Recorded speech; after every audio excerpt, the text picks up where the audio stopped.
Hi అండి, welcome to Sunitha cooking channel. ఈరోజు మన రెసిపీ చింతపండుతో పులిహోర అండి. చాలా అంటే చాలా టేస్టీగా ఉంటుంది. గుళ్ళో ప్రసాదంగా కానీ పెడుతూ ఉంటారు కదా, మనం ఫెస్టివల్స్ అప్పుడు దేవునికి నైవేద్యంగా పెడుతూ ఉంటాం కదా. ఇలా చేసుకుంటే చాలా బాగుంటుంది. ఒకసారి ట్రై చేయండి. చూడండి, చింతపండు తీసుకున్నాను. ముందర వాష్ చేసుకోవాలి. చింతపండుని తీసుకొని ఇలాగ వాటర్ పోసుకొని మునిగేంత వరకు ఉండిచ్చి ఒక హాఫ్ అన్ అవర్ పాటు బాగా నాననివ్వాలి. చింతపండుని బాగా నానితే గుజ్జు కూడా ఎక్కువ వస్తుందండి.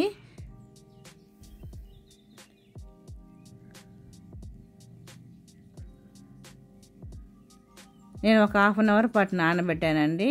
చూడండి, ఈ విధంగా మొత్తగా బాగా నానిపోయిన తర్వాత గుజ్జు తీసి పెట్టుకోవాలి. ఈ విధంగా చిక్కగా తీసి పెట్టుకోవాలి.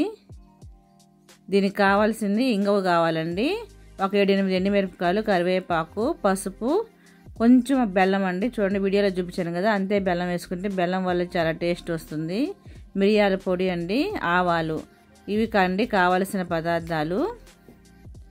బెల్లం వేసుకుంటే ఈ చింతపండు పులిహోరకి కానీ నార్మల్ పులిహోర, నిమ్మకాయ పులిహోరలో కూడా బెల్లం వేసుకుంటే చాలా టేస్టీగా ఉంటుంది. ఒకసారి మీరు ట్రై చేయండి. ఒకసారి మీరు ఎప్పుడు కానీ ట్రై చేయకపోతే ఒకసారి ట్రై చేయండి. ఇప్పుడు స్టవ్ వెలిగించుకొని కడాయి పెట్టుకొని ఆయిల్ వేసుకోవాలి. ఒక 3-4 టేబుల్ స్పూన్ ఆయిల్ వేసుకొని అందులో మనం ఆవాలు వేసుకున్నాము. ఎండుమిర్చి కూడా వేసుకొని ఎండుమిర్చి అన్ని బాగా నల్లగా వేగేంత వరకు వేగనివ్వాలి. బాగా వేగిన తర్వాత ఇందులో ఇప్పుడు మనం కరివేపాకు వేసుకొని ఇందులో ఇంగువ వేసుకోవాలండి. ఇంకా మనం పులిహోరలో మాత్రం కంపల్సరీ ఇంగువ వేసుకోవాలండి. ఇంగువ వల్ల చాలా ఫ్లేవర్ ఉంటుంది, చాలా టేస్ట్ కూడా చాలా బాగుంటుంది అనమాట పులిహోరలో. ఈ విధంగా వేసుకున్న తర్వాత ఇప్పుడు మనం పసుపు వేసుకోవాలండి. 1/2 టేబుల్ స్పూన్ పసుపు వేసుకొని ఒకసారి కలుపుకొని ఇప్పుడు మనం చింతపండు రసం తీసి పెట్టుకున్నాం కదండి, ఆ రసం కూడా వేసేసుకోవాలి. తర్వాత మిరియాల పొడి కూడా వేసేసుకోవాలండి.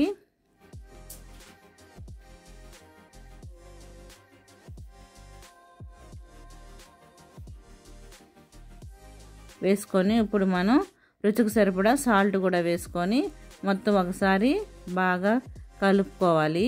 బెల్లం కూడా వేసేసుకోవాలండి, ఎందుకంటే మనకి ఈ వేడికి మనకి బెల్లం అంతా కరిగిపోయి బాగా కలుస్తుంది, దగ్గర పడుతుందండి.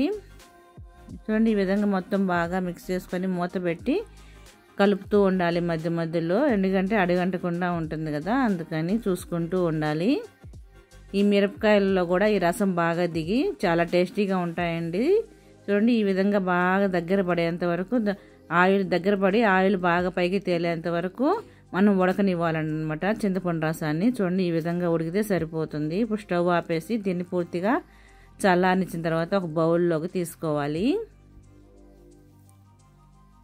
ఇది స్టోర్ చేసి పెట్టుకోవచ్చండి. ఒక నెల పాటైనా స్టోర్ ఉంటుందన్నమాట. ఇప్పుడు కావాలంటే అప్పుడు మనం రైస్లో కలుపుకొని పోపు వేసుకుంటే పైనుంచి సరిపోతుందన్నమాట. ఇప్పుడు దీనికి మనం అన్నాన్ని ఉడకబెట్టుకొని ఇలాగా బాగా ఫ్యాన్ కింద ఆరబెట్టుకొని ఇలా పొడి పొడిగా ఉండాలన్నమాట రైస్ అనేది. దీన్ని పక్కన పెట్టుకోవాలి. ఇప్పుడు మనం బంతలకి పోపుకి రెడీ చేసుకుందామండి. ఇప్పుడు స్టవ్ వెలిగించుకొని ఆయిల్ వేసుకున్నాం. ఒక 2 టేబుల్ స్పూన్లు వేసుకొని మనం పప్పులు వేసుకోవాలండి. నేను వేరుశెనగ పప్పులు వేసుకున్నాను, మినపప్పు వేసుకున్నాను, పచ్చెనపప్పు కూడా వేసుకోవచ్చండి. వేసుకొని బాగా బ్రౌన్ కలర్ వచ్చి బాగా వేగేంత వరకు బాగా వేగనివ్వాలి. పప్పులు అనేవి బాగా వేగితోని క్రిప్సీగా చాలా బాగుంటాయి. ఇవి వేగిన తర్వాత ఇప్పుడు ఇందులో ఆవాలు వేసుకోవాలి, జీలకర్ర వేసుకోవాలి, ఒక 2-3 పచ్చిమిరపకాయలను ఇలాగ కొంచెం పొడవుగా అంటే కోసుకొని నిలువుగా చీల్చుకొని వేసుకోవాలి. వేసుకొని ఆ పచ్చిమిరపకాయలు కూడా ఫ్రై అయ్యేంత వరకు ఫ్రై చేసుకోవాలి. తర్వాత కరివేపాకు వేసుకోవాలి. కరివేపాకు కూడా వేసుకొని ఇప్పుడు ఇందులో మనం పక్కన పెట్టేసుకోవాలి. ఇప్పుడు మనం ఈ చల్లారిన అన్నంలోకి మనం తయారు చేసి పెట్టుకున్న చింతపండు రసం ఉంది కదండి, పులిహోర రసం, దాన్ని వేసుకోవాలి. వేసుకొని మనకి అన్నానికి ఎంతైతే కావాలో అంతే వేసుకొని మొత్తం బాగా అన్నం అంతా బాగా కలిసేటట్టు బాగా మిక్స్ చేసుకోవాలి. చేతితో కానీ గెరటితో కానీ. ముందర గెరటితో కలుపుకుంటే ఒకసారి బాగా కలిపిన తర్వాత మనం చేతితో కలుపుతూనే మనకి బాగా ఈక్వల్గా బాగా కలుస్తుందండి. చూడండి, ఈ విధంగా మనం బాగా మిక్స్ చేసుకోవాలి. అన్నంలో మొత్తం అన్నానికి మొత్తం బాగా మిక్స్ అయ్యేటట్టు బాగా కలుపుకోవాలి. చూడండి, ఈ విధంగా కలుపుకున్న తర్వాత ఇప్పుడు ఇందులో మనం పోపు వేసుకున్నాం కదండి, పప్పులతో ఈ పోపు కూడా వేసేసుకొని సాల్ట్ సరిపోయిందో లేదో అని చెక్ చేసుకోవాలి. సరిపోతే పైన నుంచైనా కొద్దిగా వేసుకుంటే సరిపోతుందండి. నాకైతే కరెక్ట్గా సరిపోయింది. ఇప్పుడు పోపు వేసిన తర్వాత ఒకసారి బాగా కలుపుకొని ఒక 2 మినిట్స్ తర్వాత మళ్ళీ అలా ఉంచేస్తే కొంచెం బాగా పీల్చుకుంటుంది అనమాట. చింతపండు రసం అంతా అన్నానికి బాగా పట్టి పొడి పొడిగా బాగా వస్తుందండి. చాలా అంటే చాలా టేస్టీగా ఉంటుంది.